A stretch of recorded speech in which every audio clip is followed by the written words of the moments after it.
इंद्रपुरा नाम के एक राज्य में भानु नाम का एक लड़का रहता है। वो 20 साल का है। उसका इस दुनिया में कोई नहीं है। वो लोगों के घर के बाहर से कूड़ा उठाता है और इसके लिए लोग उसे कुछ पैसे दे देते हैं। उसी से उसका गुजारा चलता है। वो दुर्गा माँ का भक्त है। वो हर रोज दुर्गा माँ के मंदिर में जाता है और ऐसे ही पुजारी जी से उसकी खास दोस्ती हो गई है। आओ भानु, मैं तुम्हारा ही इंतजार कर रहा था। ये लीजिए पुजारी जी, मैं दुर्गा माँ की पूजा के लिए फल लाया हूँ। भानु हर रोज फल लेकर जाता है और उसके बाद ही मंदिर में दुर्गा माँ की पूजा होती है। इंद्रपुरा राज्य के राजा का नाम इंद्र प्रताप है और उनकी इकलौती बेटी का नाम है इंदुमती। इंदुमती बहुत ही सुंदर है, इसीलिए राजा इंद्र प्रताप ने उसे महल से बाहर निकलने के लिए मना कर दिया है। इंदुमती अपने कमरे में बैठकर बाहर की तरफ देखती है और सोचती है कि ये दुनिया कितनी सुंदर है। पिताजी तो मुझे बाहर निकलने ही नहीं देते, काश मैं बाहर जा पाती। एक दिन राजकुमारी इंदुमती ने एक कागज पर कुछ लिखा और बाहर फेंक दिया। वो कागज उड़कर कचरे के ढेर में जाकर गिरा और भानु ने उसे देख लिया। वो उस कागज को उठाकर पढ़ने लगा। मैं राजकुमारी इंदुमती, इस महल में मेरा कोई दोस्त नहीं है। अगर कोई मेरा दोस्त बनना चाहता है तो रात को मेरे घर के बाहर आकर मुझसे मिले। मैं उसे एक सोने का हार दूंगी। रात को भानु महल के बाहर चला गया, लेकिन इंदुमती का कमरा दूसरी मंजिल पर है। भानु ने एक रस्सी फेंकी और उसके सहारे दीवार चढ़कर इंदुमती के कमरे के बाहर चला गया। राजकुमारी, मैं आ गया हूँ। इंदुमती बहुत खुश हुई। आखिरकार उसे कोई बात करने वाला मिला। वो दोनों पूरी रात बात करते रहे। फिर इंदुमती ने जब भानु को सोने का हार देने की कोशिश की, तब भानु ने कहा, नहीं राजकुमारी, मुझे पैसे और सोने का कोई लालच नहीं है। मुझे तो बस आपसे बातें करनी थी। आप मुझे बहुत पसंद हो राजकुमारी। ये बोलकर भानु चला गया।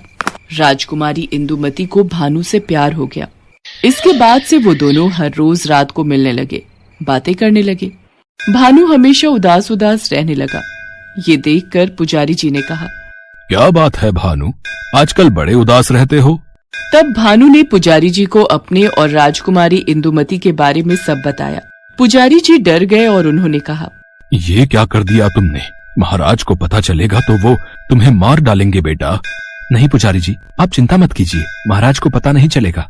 लेकिन भानु को क्या पता था कि उसके भाग्य में क्या लिखा है। भानु के पास सिर्फ कुछ जमीन है। उसके पिता उसके लिए यही छोड़कर गए हैं और उसी जमीन को भानु का चाचा मदन लाल हड़पना चाहता है। वो हर रोज सोचता है, भानु का कुछ इंतजाम करना पड़ेगा। अगर वो नहीं रहेगा तो ये जमीन मेरी हो जाएगी। हाँ। एक दिन मदन लाल देखता है कि रात के अंधेरे में भानु कहीं जा रहा है। मदन लाल भानु का पीछा करता है और उसे राजकुमारी से मिलते हुए देख लेता है। अरे बाप रे, इस भानु के बच्चे ने तो बहुत बड़ा हाथ मारा है। अब इस संदेश को तो महाराज के कानों तक पहुंचाना ही पड़ेगा। अगले ही दिन मदन लाल इंद्र प्रताप के पास जाता है और सब कुछ बता देता है। सब कुछ सुनकर इंद्र प्रताप गुस्से से आग बबूला हो जाते हैं। क्या एक कूड़ा उठाने वाले ने मेरी बेटी को फंसाया है? उसकी इतनी हिम्मत, मैं उसे काट के मगरमच्छों को खिला दूंगा। हाँ महाराज, ये ठीक रहेगा। वो भानु औकात से बाहर चला गया है, उसे तो मजा चखाना ही पड़ेगा। मदन लाल बहुत खुश हो जाता है। उसकी आंखों में साफ साफ लालच चमकने लगता है। रात को रोज की तरह भानु राजकुमारी से मिलने के लिए महल के पास जाता है। इंदुमती उसी का इंतजार कर रही थी, मगर जैसे ही भानु ने ऊपर चढ़ने के लिए रस्सी फेंकी, सिपाही ने उसे पकड़ लिया। छोड़ दो मुझे, छोड़ दो। अब तुझे हम महाराज के पास लेके जाएंगे, चल। ऊपर से राजकुमारी इंदुमती ये सब देखकर रो पड़ती है। अरे ये क्या, अब क्या होगा? भानु, मेरे भानु के साथ ये लोग क्या करेंगे? भानु को इंद्र प्रताप के पास ले जाया गया। इंद्र प्रताप ने कहा, इसे बांध के रखो, कल सबके सामने इसे हम मगरमच्छों को खिलाएंगे, वो भी जिंदा। भानु को मगरमच्छों के तालाब के पास बांध दिया गया। सारे मगरमच्छ भानु को निगल जाने का इंतजार करते रहे। इधर इंदुमती ने महाराज के पास जाकर रोते हुए कहा, पिताजी, भानु को छोड़ दीजिए पिताजी, हम दोनों एक दूसरे से प्यार करते हैं। इस बात से इंद्र प्रताप गुस्सा हो गए और इंदुमती को कमरे में बंद कर दिया। इंदुमती कमरे के अंदर रोती रही। इतने में एक दासी ने आकर इंदुमती के कमरे का दरवाजा खोल दिया। ये दासी भानु के गांव से है और भानु को बहुत स्नेह करती है। इंदुमती दौड़ते हुए भानु के पास गई और उसके बंधन खोल दिए और उसके बाद दोनों तुरंत वहां से भाग गए। दोनों भागकर दुर्गा माँ के मंदिर में चले गए। दोनों को देखकर पुजारी जी बहुत डर गए। अरे तुम दोनों यहाँ? महाराज को पता चल गया तो अनर्थ हो जाएगा। पुजारी जी, आप हम दोनों की शादी करवा दीजिए बस। उसके बाद हम यहाँ से भाग जाएंगे। मगर तुम दोनों इस धरती के जिस कोने में भी जाओगे, महाराज किसी न किसी तरीके से तुम्हें ढूंढ ही निकालेंगे। तब क्या होगा? तो फिर हमें इस धरती से बाहर भेज दीजिए, ऐसी जगह जहां हम दोनों के अलावा कोई नहीं हो। पुजारी जी ने कुछ सोचा और कहा, ये काम तो सिर्फ दुर्गा माँ ही कर सकती हैं। तुम दोनों माँ दुर्गा से प्रार्थना करो, माँ दुर्गा तुम्हारी बात जरूर मानेंगी। दोनों आंखों में आंसू लेकर माँ दुर्गा के सामने प्रार्थना करने लगे। दुर्गा माँ, आज तक मैंने आपसे कुछ भी नहीं मांगा, मगर आज मैं अपना प्यार मांग रहा हूँ। देखिए, ना मत कहना, आप तो मेरी माँ हो। दुर्गा माँ, अगर मेरे पिताजी को खबर लग गई कि हम यहाँ हैं, तो वो हम दोनों को मार डालेंगे। आप हमें कहीं और भेज दीजिए माँ, हमें कहीं और भेज दीजिए। दोनों का रोना धोना देखकर दुर्गा माँ और नहीं रह पाई। उन्होंने मूर्ति से बाहर निकलकर कहा, मुझे पता है कि तुम दोनों एक दूसरे से प्यार करते हो। तुम्हारा प्यार पवित्र है, इसीलिए मैं तुम दोनों को चांद पर भेज रही हूँ। जाओ, वहाँ आराम से जिंदगी बिताओ। दुर्गा माँ ने अपने हाथों से एक चमत्कारी रोशनी निकाली और उन दोनों के सामने एक चंद्रयान प्रकट हो गया। वो दोनों उस चंद्रयान की मदद से चांद पर पहुंच गए। चांद की मिट्टी पर पैर रखते ही भानुमति ने इंदुमती की मांग में सिंदूर भर दिया। इंदुमती ने भानु के पैर छूकर उसे पति के रूप में स्वीकार कर लिया। इसके बाद दोनों चांद पर एक छोटा सा घर बनाकर रहने लगे। उधर महाराज इंद्र प्रताप को जब पता चला कि दोनों भाग गए हैं और दोनों को भगाने में मंदिर के पुजारी जी का हाथ है, तब वो बहुत गुस्सा हो गए और मंदिर पहुंच गए। दुष्ट पुजारी, मैं तुझे नहीं छोड़ूंगा। ये बोलकर महाराज ने पुजारी जी को बहुत मारा। मुझे मत मारिए महाराज। मगर इंद्र प्रताप रुकने वालों में से नहीं है। उन्होंने पुजारी जी को बंदी बना लिया। ये देखकर दुर्गा माँ गुस्सा हो गई और स्वर्गलोक में बैठे हुए उन्होंने कहा, दुष्ट राजा, तुझे तेरे कर्मों की सजा मिलकर रहेगी। अगले ही दिन इंद्रपुरा के दुश्मन राज्य भवानीगढ़ के राजा भवानी सिंह ने अपनी सेना के साथ इंद्रपुरा पर हमला बोल दिया। इंद्र प्रताप ये लड़ाई हार गए और भवानी सिंह ने उन्हें उन्हीं के कमरे में बंदी बनाकर रखा। इसके बाद बरसों बीत गए, मगर इंद्र प्रताप वो हार सह नहीं पाए। उनकी तबीयत बिगड़ने लगी। वो अपने मन में कहते हैं, आज मेरा कोई वारिस नहीं है, नहीं तो ऐसी हालत नहीं होती मेरी। तभी वहाँ पर पुजारी जी प्रकट हुए। इंद्र प्रताप चौंक गए। चिंता मत कीजिए महाराज, मेरे ऊपर दुर्गा माँ का आशीर्वाद है। मैं कभी भी कहीं भी जा सकता हूँ। मैं बस ये कहने आया हूँ कि आपका वारिस है, आपका दामाद। वो चांद पर है। सिर्फ वही इस अत्याचारी राजा के हाथ से इस राज्य को मुक्त कर सकता है। ये सुनकर इंद्र प्रताप रोने लगे। पुजारी जी, मैंने उन लोगों के साथ बहुत बुरा किया। मैं उन दोनों को वापस लेकर आना चाहता हूँ। तभी पुजारी जी ने दुर्गा माँ का नाम लिया और तभी एक चंद्रयान प्रकट हो गया और वो दोनों उसमें चढ़ गए। उधर चांद पर भानु और इंदुमती बहुत खुश हैं। उन दोनों को एक बेटा भी हुआ है।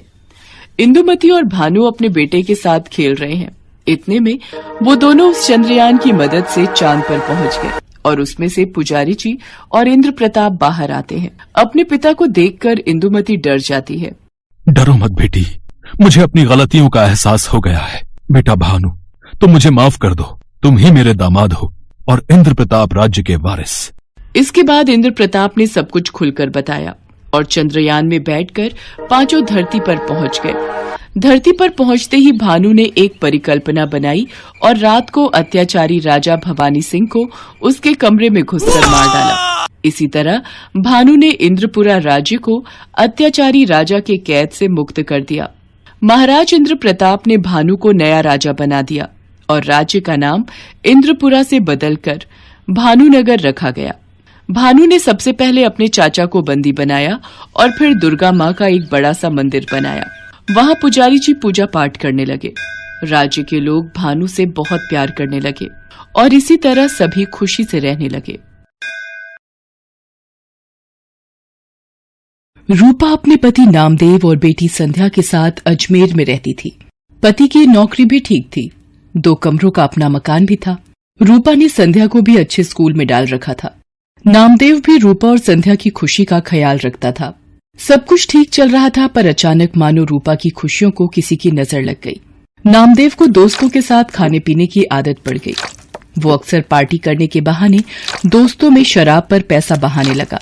नामदेव रोजाना आधी रात तक नशे में चूर घर लौटता था। एक दिन, आपने लौटने में बहुत देर कर दी। आप रोजाना शराब पियोगे तो आपकी सेहत को नुकसान होगा। मुझे उपदेश मत दे, और मेरी डॉक्टर बनने की जरूरत नहीं है, ठीक है ना? मैं अपने दोस्तों के साथ जाता हूँ, तो तुझे क्यों तकलीफ हो रही है? मैं रोज पीऊंगा। तुझे यहाँ नहीं रहना तो चले जाए यहाँ से, चल। नामदेव की ये गंदी आदत बढ़ती जा रही थी। हर समय नशे में रहने की वजह से वो दिन में सोता रहता था, इसलिए उसे नौकरी से भी निकाल दिया गया। धीरे धीरे नामदेव ने अपना सब कुछ बेच दिया, यहाँ तक कि घर भी। अब वो रूपा और संध्या को लेकर एक किराए के घर में रहने लगा। रूपा परेशान रहने लगी। एक दिन, अरे ये संध्या के स्कूल से फीस का नोटिस, अब मैं क्या करूं? कहाँ से फीस के पैसे लाऊं? माँ, भूख लगी है, कुछ खाने के लिए है तो दे दो। रुक, मैं सब्जी वाले की दुकान से आलू लाकर तुझे रोटी बनाकर देती हूँ। हाँ माँ, तुम्हारे हाथ का आलू का पराठा तो बहुत स्वादिष्ट होता है। संध्या आलू लेने बाजार चली जाती है। रास्ते में वो सोचती जा रही थी कि ऐसा क्या करे कि संध्या की फीस भर सके। तभी उसकी सहेली का फोन आ जाता है। वो दूसरे शहर में रहती है। सहेली के बार बार पूछने पर रूपा उसे अपनी सारी परेशानी बताती है। अलका, बस यही सोच रही हूँ कि अभी संध्या की फीस भरनी है, घर का खर्चा सब कैसे होगा। अरे तू घबरा मत, सब ठीक हो जाएगा। अभी इस वक्त तू कहाँ है? संध्या को मेरे हाथ के आलू के पराठे बहुत पसंद है, आलू लेने जा रही थी। आलू के पराठों से याद आया, तू तो राजमा चावल कितने टेस्टी बनाती थी, याद है? सब उंगलियां चाटते रह जाते थे। तू राजमा चावल बनाकर क्यों नहीं बेचती? इससे तेरी कमाई भी हो जाएगी, जिससे तू थोड़ा बहुत परिवार का खर्च उठा पाएगी। सहेली की बात रूपा के दिल में घर कर गई। उसे एक उम्मीद दिखाई दी, पर शुरुआत कैसे करे उसे अब यही सोचना था। अगले दिन उसने राजमा और चावल बनाए और पतीले में लेकर घर के पास सड़क के किनारे बैठ गई। पूरा दिन धूप में वो बैठी रही, पर किसी ने भी उसके राजमा चावल नहीं खरीदे। शाम को वो घर आ गई। उसके राजमा चावल बिल्कुल भी नहीं बिके। वो घर आकर रोने लगी।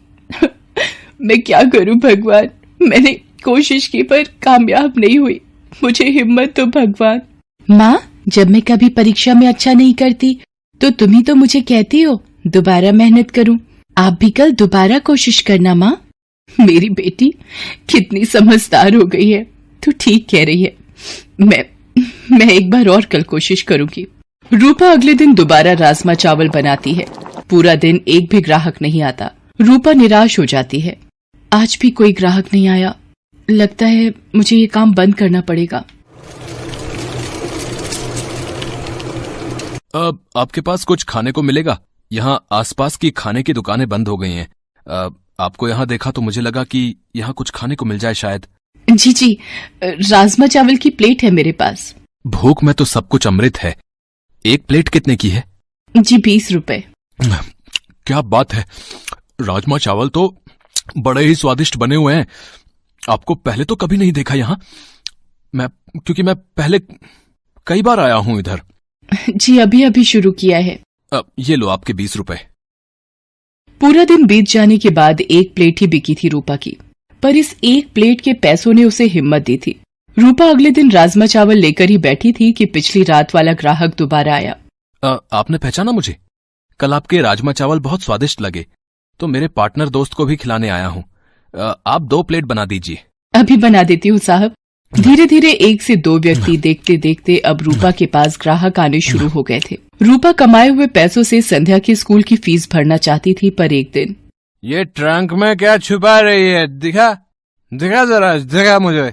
ये रुपए मैंने संध्या के स्कूल की फीस के लिए जोड़ कर रखे हैं, ये मत ले जाओ।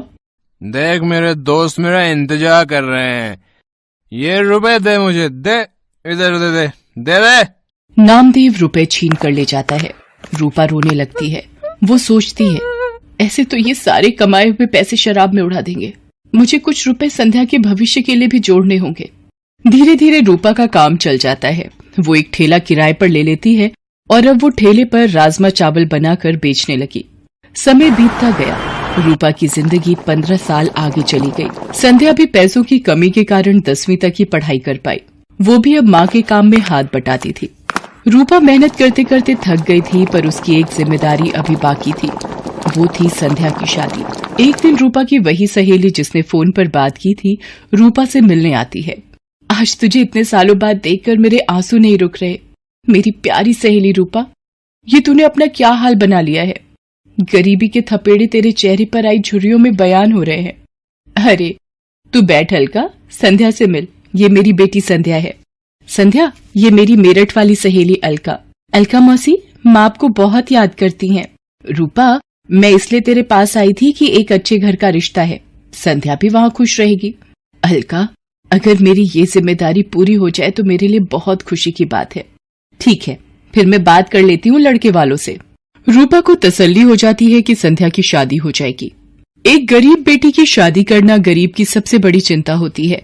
रूपा की सहेली अलका रिश्ता पक्का कर देती है। रूपा को ये था कि संध्या की शादी के लिए पैसे जोड़ने हैं, इसलिए वो सुबह जल्दी जल्दी उठकर ज्यादा खाना बनाने लगी। सुबह से लेकर रात तक ठेले पर खड़े रहना। एक दिन रूपा को चक्कर आता है और वो गिर पड़ती है। संध्या चिल्लाती है, माँ आंखें खोलो माँ, मैं अभी डॉक्टर को बुला कर लाती हूँ। I am sorry, she is no मोर।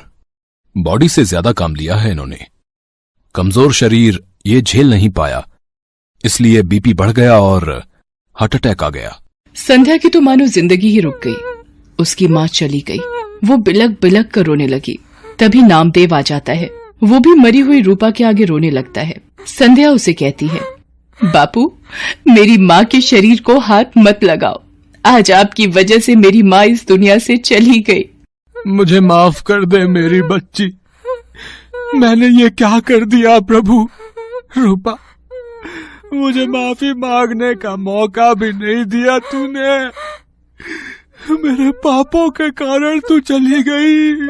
संध्या माँ की याद में दिन भर उदास बैठी रहती थी। नामदेव भी अब संध्या की चिंता में परेशान रहता था। वो कोई काम ढूंढने भी क्या जाता। सब उसकी पुरानी बुरी आदतों को जानते थे, इसलिए काम नहीं देते थे। एक दिन अलका रूपा से मिलने आती है और उसके मरने की खबर सुनकर वो भी बहुत दुखी होती है। वो नामदेव को संध्या के रिश्ते की बात बताती है। देखिए नामदेव जी, अब मेरी सहेली रूपा तो नहीं रही, पर संध्या की शादी की जिम्मेदारी अब आपको निभानी है। लड़के वाले जल्दी ही शादी करना चाहते हैं, आप सोचकर जवाब दे देना। अलका के जाने के बाद नामदेव सोच में पड़ जाता है कि उसके पास तो एक पाई तक नहीं जो वो संध्या की शादी कर सके। वो रूपा को याद करके रोने लगता है। तभी एक आदमी आता है। जी नमस्ते, मेरा नाम मोहन है। रूपा जी के बारे में पता चला, सुनकर बहुत दुख हुआ। आपको कुछ काम था रूपा से? जी, एक दिन मैं रूपा जी के ठेले पर राजमा चावल खाने आया था, तभी उनसे बात हुई। मैं जरूरतमंद लोगों के लिए एक बैंक योजना चलाता हूं। रूपा जी भी मेरे पास रुपए जमा करवाती थीं। वो जब भी पैसे जमा करने आती तो यही कहती थीं कि मेरी बेटी संध्या की शादी में काम आएंगे। आज वही रुपए मैं देने आया हूं। पिछले दिनों उन्होंने मुझे फोन किया था कि बेटी की शादी के लिए जरूरत है तो मैं उन्हें दे दूं। ये लीजिए, ब्याज मिलाकर 3.5 लाख रुपए उनके बैंक में जुड़े हुए हैं। आज उन्हें देने आया था। रूपा, तुम अपनी जिम्मेदारी निभाना नहीं भूली। जाते जाते भी अपनी बेटी की शादी की जिम्मेदारी निभा गई। संध्या बेटी, देखो, तुम्हारी माँ की तरफ से शादी का तोहफा ये अंकल जी लाए हैं। संध्या भी ये सब देखकर रोने लगती है। उन रुपयों को नामदेव संध्या की शादी में लगा देता है और संध्या को ढेर सारा आशीर्वाद देकर विदा कर देता है। Best buddies. Hello friends, thanks for watching this video. अगर आपको ये वीडियो पसंद आया है तो प्लीज लाइक, सब्सक्राइब, कमेंट्स करें इस वीडियो पर। और हाँ, शेयर करना भी ना भूलें। और भी मजेदार वीडियो देखने के लिए नीचे दिए गए बेल आइकॉन को दबाएं।